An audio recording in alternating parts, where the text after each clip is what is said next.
radio's own show, Behind the Mic.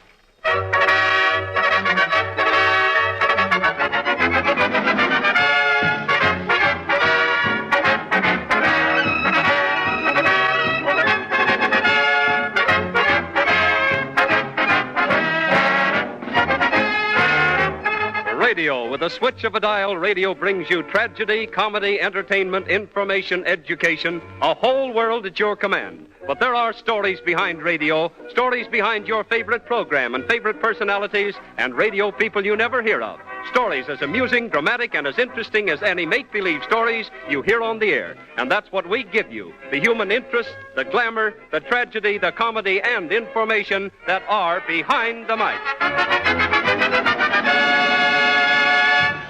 And now, presenting a man whose name, since the beginning of broadcasting, has been a byword in radio, Graham McNamee. Thank you, Gil Martin, and good afternoon, ladies and gentlemen of the radio audience.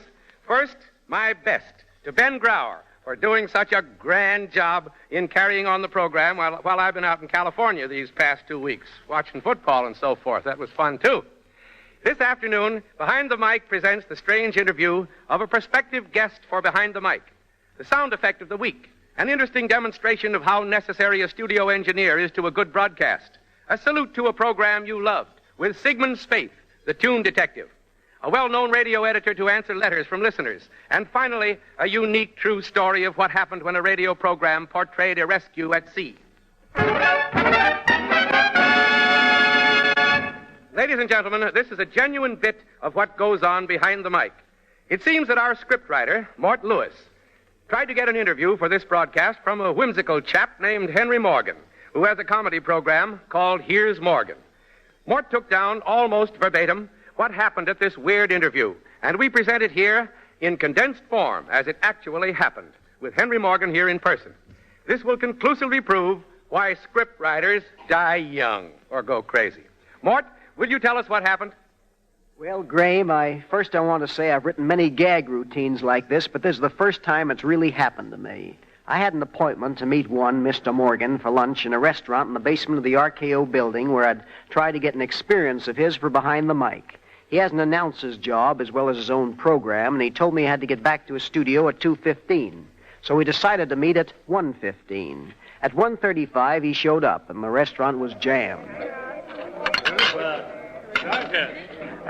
Looks pretty crowded. We can't get seated now, but while we're waiting, I want you to give me a behind-the-mic story, and I'll take it down, Henry. Well, Mort, I don't know what you think is funny, but we had a program in Philadelphia one time you might be interested in. It was called The Old Joke Book. I beg your pardon, but would you care to sit down at this table with these two other gentlemen? No, thanks. You see, that's why I don't eat at the automat. I want to sit by myself. Oh, about that story. Well, I had this program in Philadelphia, Mort, called The Old Joke Book, and we used to dramatize old jokes. See? Hey, wait a minute. Look, we can sit down there at the table with the two gals. But you don't know them either. Well, if we sit down with them, we will. Come on. I beg your pardon. May we sit down here? Of course. Now, Henry, about that story. Oh, yeah. Well, this program in Philly was called The Old Joke Book, see? Which explains itself, really. And we used to do dramatizations of old jokes. Well, one day... if you gentlemen would care to sit by yourselves, there's a table over there that's clear now. Yes, we would. Come on, Morgan. Let's Okay. Right over here. Now, suppose you tell me that Philadelphia story. Yeah. Well, it was called The Old Joke Book, and we dramatized old jokes, see? One day there was a blizzard, and a couple of the actors didn't show up. Would you give me your orders, please, gentlemen? I'll take this turkey with stuffing and green peas. Look, waitress, is this right? Canadian bacon and eggs, 95 cents? Yes, that's because it's imported. Oh, it's imported. Yes. A little man swims across the St. Lawrence River with Canadian bacon on his back, and it's imported, 95 really cents. Imported. Yeah. Well, I'd like some domestic home-fried potatoes with that and some string beans. Now, Morgan, about that story. You say the actors didn't show up one day, and what happened? Oh, this'll kill you. Well, they didn't show up, and I was there practically alone in technically a quandary, I guess you'd call it. Sorry, there's no string beans. How about some green peas instead? I don't like green peas. Well, they're good for you. I'll bring you some green peas. Huh? Green peas. The program was called The Old... All right, green peas. I got that stuff about the program being The Old Joke Book. Yeah, well, you see, the actors didn't show up. Oh, Morgan. Hello, Art. How are you? Glad to see you're you. on the same time as Lowell Thomas, aren't you? Yeah, how do you like my show? Well, I heard you 3 times. Now I listen to Lowell Thomas. Well, when I get home, my mother tells me what Lowell Thomas said. Tomorrow night, I'm going to listen to Lowell Thomas. Now, look, you've got to get back to your studio at 2:15, and it's getting late. How about the story? Oh, yeah, the story. Well, one day the actors didn't show up. Or did I say that? You did. So I sent upstairs for the guy who runs records, and I brought him Beg your pardon. Look out for the hot plate. It's very hot. It doesn't look so hot. Oh! You had a program in Philadelphia. Yeah, well, one day, the actors didn't show up, see. What'd you say? I didn't get that. One day, the Will you actors didn't... You gentlemen have your coffee now or later? Now! Later. The actors didn't show... Oh, look, Mort, it's 2:15. I got to get back to the studio. I'll leave you $1 and get the change from you later, okay? But how about the story for my program? Well, it isn't such a good story. I'll tell you what, Mort. Instead of putting the story on the air, why don't you put the interview on just the way it happened? Nobody will believe it, but it's behind the mic, isn't it? See, that's an idea. See ya. Okay, that's what we'll do. We'll put this interview on exactly as it happened. And that's what they did. And now you see what sometimes happens when we try to get a behind-the-mic story for our show. And thank you, Henry Morgan, and the best of luck to you and your program.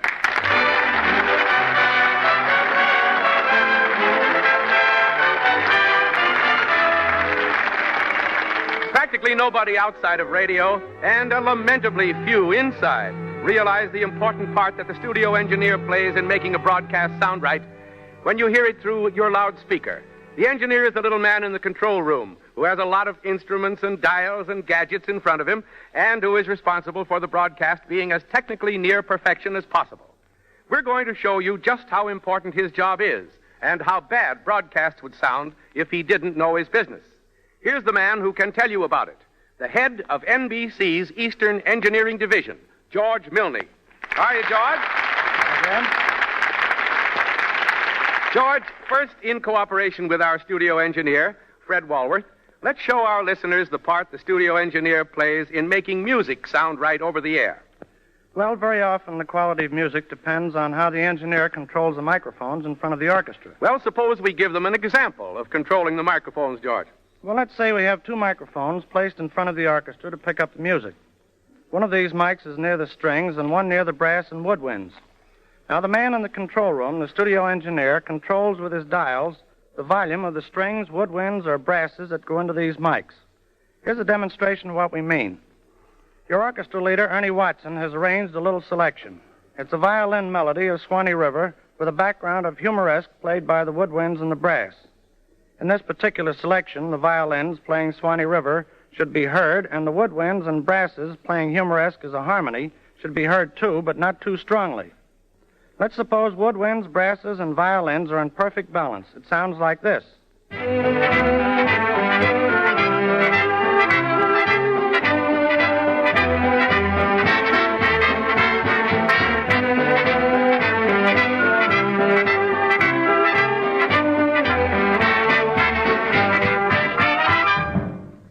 But suppose the engineer lets too much volume go into the microphone that's near the violins. Here's what it sounds like.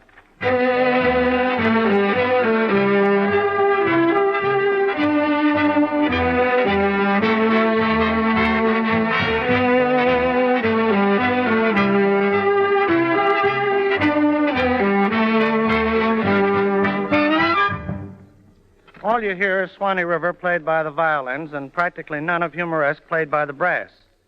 Suppose he lets the microphone that's near the woodwinds and the brass open too widely. It would sound like this.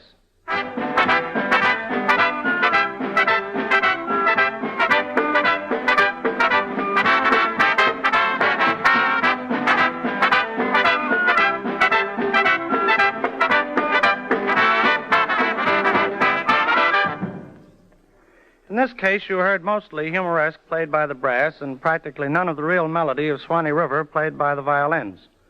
The engineer has a tougher job, though, when there are people speaking on two separate mics, there's sound effects coming over another mic, and the orchestra is playing the theme for the same scene on still a fourth mic.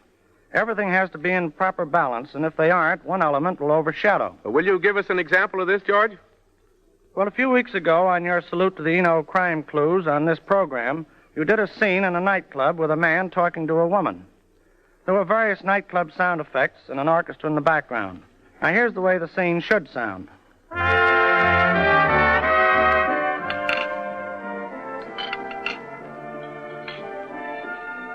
You just go to this safe deposit vault and use this key, kid. That's all there is to it. I won't do it, Charlie. I know what'll be in that package you want me to get. Now, I told you. I know that counterfeit money ring that got you in trouble before. I came down here because you told me that you needed help. I do, too, what I mean. But if the mic near the sound effects is open too much and too much volume comes through it, the scene might sound like this.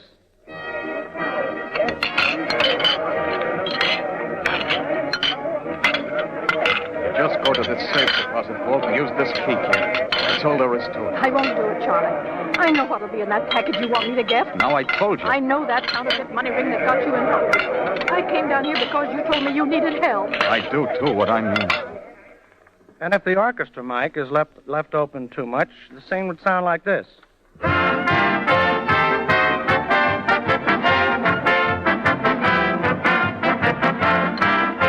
Go to this safe deposit vault and use this key, kid. That's all there is to it. I won't do it, Charlie. I know what'll be in that package you want me to get. Now, I told you. I know that counterfeit money ring that got you in trouble before. I came down here because you told me you needed help. I do, too, what I mean. So you see, he's got to work those dials in the control room properly, or the broadcast won't be very good. In other words, a good engineer has to do or dial for NBC. Thank you, George Milley, and our engineer, Fred Walworth, for giving us the most interesting behind-the-mic demonstration.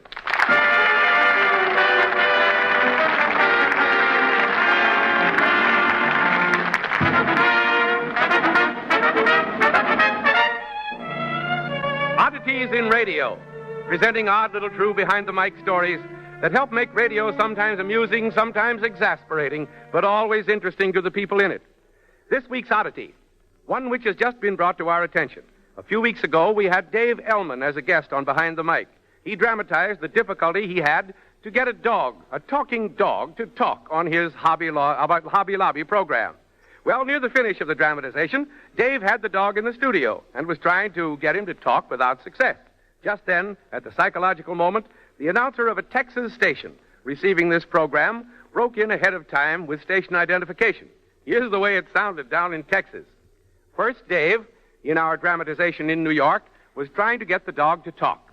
He was saying, "Come on, Prince, come on, talk. Prince doesn't seem to want to talk, folks." I'll try again. "Come on, Prince, talk. Talk like a good dog. Say something." This is KGKO, radio service of the Dallas Morning News. Every time he sees him now, the station engineer waves a dog biscuit at that announcer.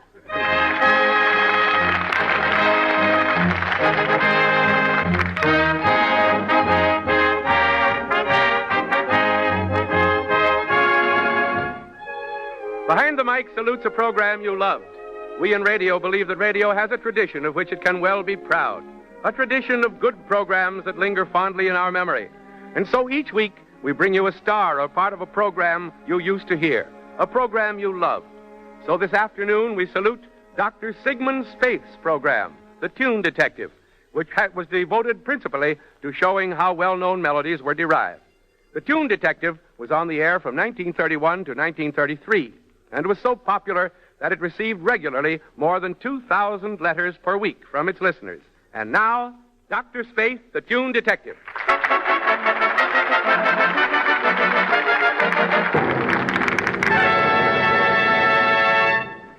Thank you, Graham.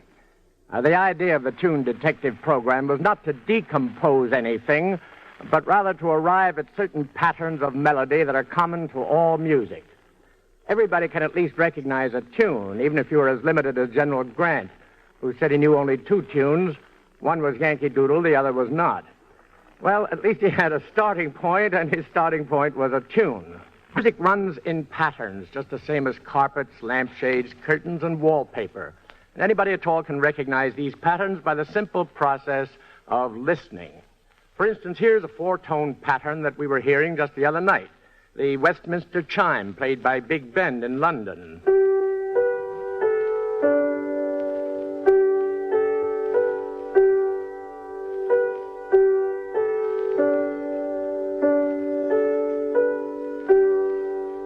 If you play those four tones in their original order from the bottom up, you'll get a very old tune.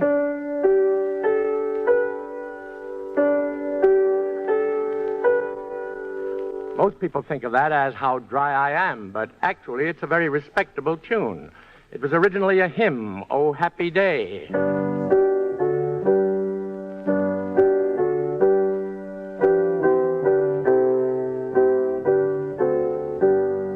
Note for note the same as How Dry I Am. And there's some other hymns that start with exactly the same 4 tones in the same order. Here's a very beautiful one. Lead Kindly Light. And here's another one called Alsace. That was originally written by Beethoven in his 2nd Symphony.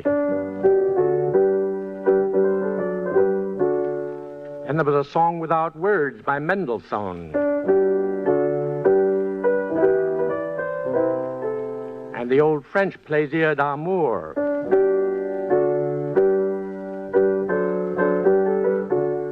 And perhaps the most amusing example of this 4-note pattern is at the start of the famous Merry Widow Waltz. Franz Lehár took those 4 tones, put them into waltz time,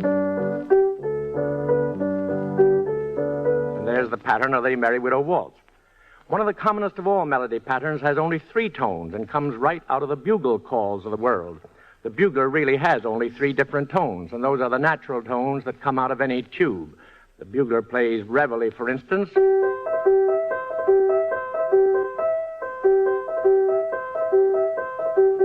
using just 3 tones. When he gets to the top tone, he's merely repeating the tone an octave below. It's the same tone. And those 3 tones can be played in any position on the keyboard. They're always the same 3 tones. Now, you can play it when you play them in this way. You get the start of the Blue Danube Waltz. And the same notes from the top down start you on Dixie. And if you play them down and then up again, you get the start of the Star-Spangled Banner. And sounding them together gives you the perfect major chord. That chord is the start and finish of harmony. The perfect major chord. It's the end of the piece. Everybody recognizes it. The interlocutor in a minstrel show says, "Gentlemen, be seated." Ta-da! That's what they sit down on. It's the logical conclusion. And that chord pattern, coming right out of the bugle, appears in most of the national anthems of the world besides our own Star-Spangled Banner. The old Russian anthem had it right after the start. And that tune has also been used by a lot of colleges and as a hymn. The French Marseillaise puts it higher up. But you still have the same 3 notes with the martial effect that comes from the bugle or the trumpet in the background.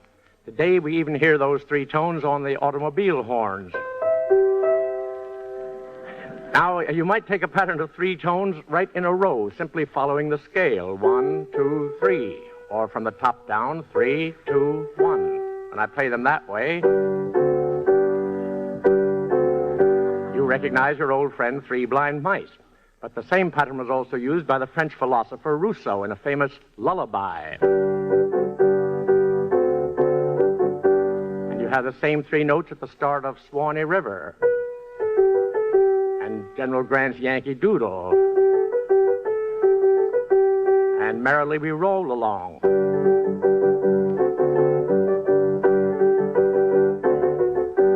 In fact, if you want a complete tune on those 3 notes, just whistle that old slogan, "Over the Fence is Out." Well, that's just a suggestion of the way the tune detective used to work out the patterns of music at the piano. After all, the final object of that program was to make people listen to music. And I find that anybody at all will listen so long as he has something to listen for. It's just as easy to follow a pattern of melody through a symphony as to find it in a popular song. It may take a little longer, maybe a little more worthwhile, but it's not any more difficult. So I hope to go on being a tune detective the rest of my life, showing you all the real relationship between serious and popular music. Thanks for your interest, past, present, and future.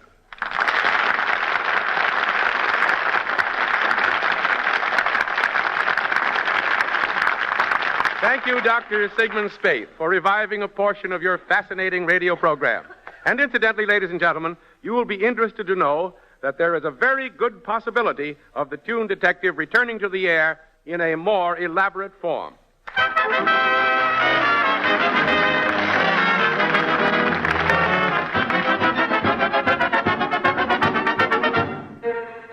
Letters from listeners. Each week we invite the listeners of Behind the Mic to write us questions about radio, and the 3 or 4 we consider to be of most general interest we have answered on the air by the radio editor of some outstanding newspaper or magazine. This afternoon's questions will be answered by columnist Sid Weiss of Radio Daily.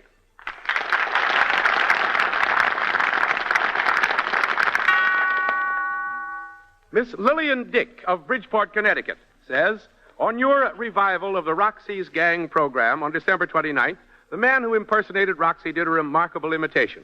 Roxy passed away 4 or 5 years ago. How could he imitate him so well after all this time? Miss Dick, I am told that a few days before he went on the air, Ward Wilson, the man who imitated Roxy, listened to a record which NBC has of a program which Roxy did called Roxy Comes A-Callin'. This record was made in 1935. Furthermore, before becoming an actor, Ward Wilson was a studio engineer and often engineered Roxy's program, so he knew his mannerisms. Mr. Carol Latrobe of New York City writes in to say, on the December 29th radio program of Behind the Mic, that's last week, you showed us how a radio script is rehearsed. The voice of the man who directed the rehearsal seemed to come almost from another world. Can you tell me how this effect was produced? Mr. Latrobe, the effect that you heard last week was one which is rarely heard on radio. The man who directed that rehearsal, Carlo D'Angelo, was sitting in the control room of the studio, and he used what is called a talkback mic, a microphone which is used mostly for actual rehearsals, so that the actors can hear the director speaking from the soundproof control room. It did sound rather weird. A listener from Bay City, Michigan, asks this question. Is there some way in which radio stations or networks know how many radio sets are tuned in at any time by some device in the control room? No, but if some such device were originated, it would be heaven sent to sponsors who could then accurately tell how well their programs were received. At the present time, telephone surveys are used for the most part to determine the approximate amount of sets which are tuned in to any program. Thank you, Sid Weiss, for answering those questions. Thank you very much.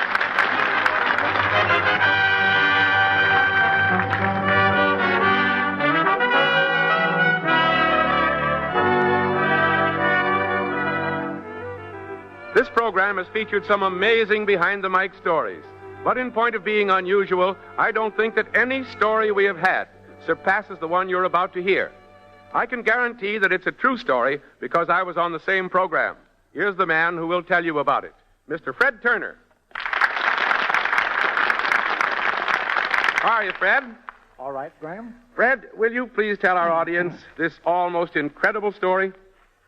Well, Graham, as you know, I was one of the first people who did a series of descriptive stories on the air. Mm-hmm. I had a program called Trip and Adventures, which I did in 1924 and 25. These broadcasts were designed to take the radio audience on some kind of trip which would enable them to experience an interesting and exciting adventure. One broadcast was designed to take our audience on a trip on a Coast Guard cutter and show what happened when the Coast Guard received a distress signal. This was to demonstrate the use of a new rescue device to get seamen off a sinking vessel. You were the announcer on that particular show and were actually in charge of the studio. Yes, I remember that night very well, Fred. I was describing our trip on a Coast Guard cutter over the radio. How we had just gone through New York Harbor, past Sandy Hook, and out into sea. The weather is quite rough. Hold on. The first officer's just come from the radio room. Did you hear what he said to me? A distress signal has just been received, and the captain is proceeding at full speed to render the ship aid. Already the Coast Guard men are moving swiftly to their posts with no wasted effort. Here's the captain. He tells me they've received more reports from the stricken ship. Messages urging us to hurry. Other ships are battling through those mighty seas in their willingness to help. There's a cry from the lookout. The vessel in distress has been sighted. Cut it, Fred, cut it.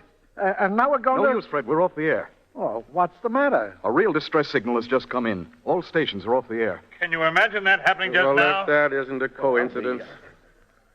Yes, I remember that, Fred. In a few minutes later, I was called to the telephone. When I came back, was I excited. I think my hair was standing on end. Great guns. Do you know what just happened, Fred? No. What, Graham? We've stopped all broadcasting along the North Atlantic coast. We've done it. That was Naval Communications on the phone, and they want to know where we heard a distress signal. Someone heard our show and thought a vessel was actually in distress. Good grief. They'll blame it all on us, Fred. Gosh, what'll they do to us? Well, if this isn't the blameless. Well, I was really scared. I later found out what had happened was that some Syracuse listener had been tuned into our program and thought I was describing an actual attempted rescue of a ship at sea. He immediately called the Syracuse Post-Standard to tell about the SOS. The Post-Standard got in touch with the New York World to find out about it. And the World called Naval Communications, and they stopped all broadcasting so that they could catch this supposed distress signal. You see, in those days, the ship band was right next to the broadcast band. And when a ship sent out a distress signal, all station broadcasting was stopped so the signal could be heard. Well, that certainly was an amazing story, wasn't it, Fred? It was, Graham, but what follows was more amazing. At the same time we were on the air, a ship at sea, a trawler, had been in trouble. The captain had been seriously injured by a rolling cask, and the boat sent out a distress signal trying to get medical advice. The ship's radio was very weak, and under ordinary circumstances, the signal would never have been heard. But at that very moment, because of our broadcast being mistaken for a real SOS, all programs were off the air. Therefore, the distress signal from the trawler was heard. That's mighty interesting, Fred. The Coast Guard station radioed to one of the big liners, which was near the trawler, asking them to transfer a doctor. However, because of the storm, the doctor could not be transferred, but the liner radioed medical advice. The advice so helped the injured captain that when the trawler put into port 3 days later, he was still alive and eventually recovered. And so, what looked like a tragedy to you and I turned out to be a blessing in disguise. And all because back in 1925, some listener thought that a broadcast was the real thing. Well, you certainly beat Orson Welles to the punch. Thank you, Fred Turner. Thank you.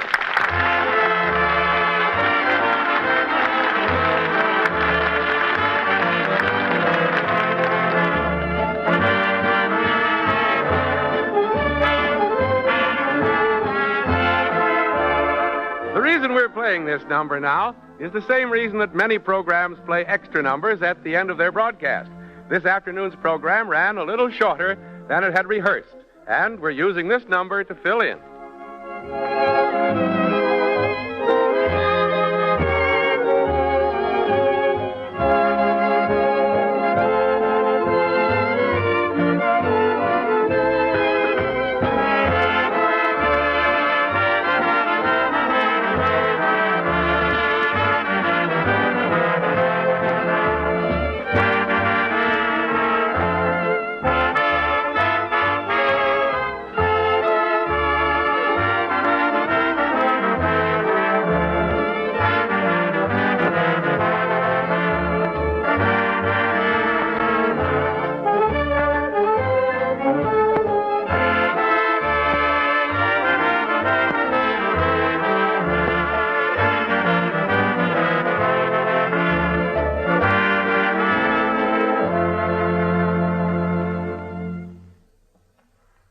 Ladies and gentlemen, if you have enjoyed hearing the various artists on Behind the Mic, why not drop them a line and let them know about it? They will be glad to hear from you. Be sure and listen next week, when Behind the Mic will bring you a condensed episode from a favorite old serial, Harbor Lights, with the original cast, an actual audition of an actress trying to get a job on an NBC program, and more of the glamour, the human interest, the comedy, and the drama that are found behind the mic. This is Graham McNamee speaking. Good afternoon, all.